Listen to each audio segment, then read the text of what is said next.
Hello friends, welcome to my channel. Friends, Dainik Jagran का संपादकीय dictation शुरू होने वाला है 5 सेकेंड में। मतदान के आंकड़े। मतदान के आंकड़ों को लेकर उठ रहे सवालों के बीच चुनाव आयोग ने यह स्पष्ट कर दिया कि मतदान के दिन जारी होने वाले आंकड़ों और अपडेट आंकड़ों में 1-2% का अंतर होना कोई असामान्य बात नहीं और पहले भी ऐसा होता रहा है। राजनीतिक दल इस तथ्य से अपरिचित नहीं, लेकिन वे बेवजह सवाल उठाने में लगे हुए हैं। चुनाव आयोग ने यह भी स्पष्ट किया है कि किन कारणों से मतदान के अपडेट आंकड़े जारी करने में विलंब होता है। उसने पिछले चुनावों के आंकड़े जारी कर यह भी रेखांकित किया कि पहले भी 5-7 दिन बाद अपडेट आंकड़े सार्वजनिक किए जाते रहे हैं। इस स्पष्टीकरण के बावजूद इसके आसार कम ही हैं कि विपक्षी राजनीतिक दल चुनाव आयोग को कठघरे में खड़ा करना बंद करेंगे। इस पर आश्चर्य नहीं कि कुछ लोग इस मुद्दे पर सुप्रीम कोर्ट भी पहुंच गए हैं। इसके अतिरिक्त कांग्रेस को यह लगने लगा है कि मतदान के दिन जारी होने वाले अंतरिम आंकड़ों और अंतिम आंकड़ों में अंतर के पीछे कहीं किसी तरह की धांधली तो नहीं है।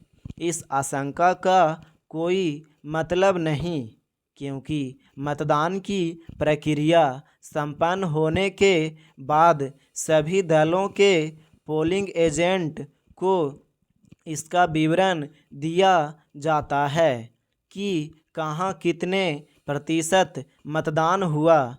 इसके अतिरिक्त ईवीएम को सघन सुरक्षा में रखा जाता है। इस सुरक्षा व्यवस्था की निगरानी राजनीतिक दलों के कार्यकर्ता भी करते हैं। साफ है कि मतदान प्रतिशत के आंकड़ों चुनाव आयोग की ओर से बताए जा रहे हैं। उनमें फेरबदल किया जाना संभव नहीं, क्योंकि उनकी पुष्टि ईवीएम से होती है।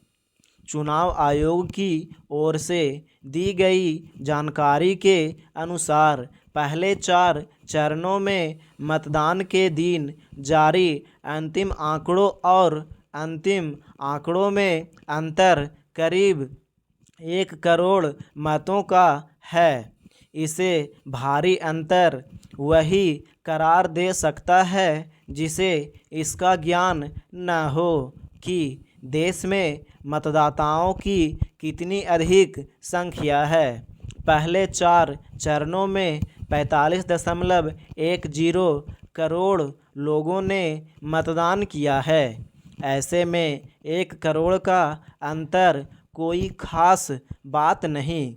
इसके अतिरिक्त जब सबको पता है कि ईवीएम के जरिए मतदान के आंकड़ों की पुष्टि हो जानी है, तब फिर चुनाव आयोग पर संदेह जताने का क्या मतलब। ऐसा लगता है कि उस पर संदेह जताने का काम इसलिए किया जा रहा है ताकि यदि चुनाव परिणाम प्रतिकूल आए तो उस पर ठीकरा फोड़ा जा सके। ध्यान रहे कि यह काम पहले भी होता रहा है और इसके लिए निशाना बनाया जाता रहा है ईवीएम को।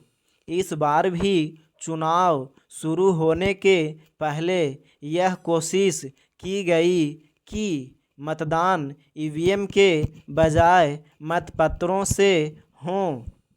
इसके लिए यह मांग की गई कि सभी वीवीपैट का मिलान किया जाए। यह एक तरह से पिछले दरवाजे से मतपत्रों के युग में लौटने की मांग थी।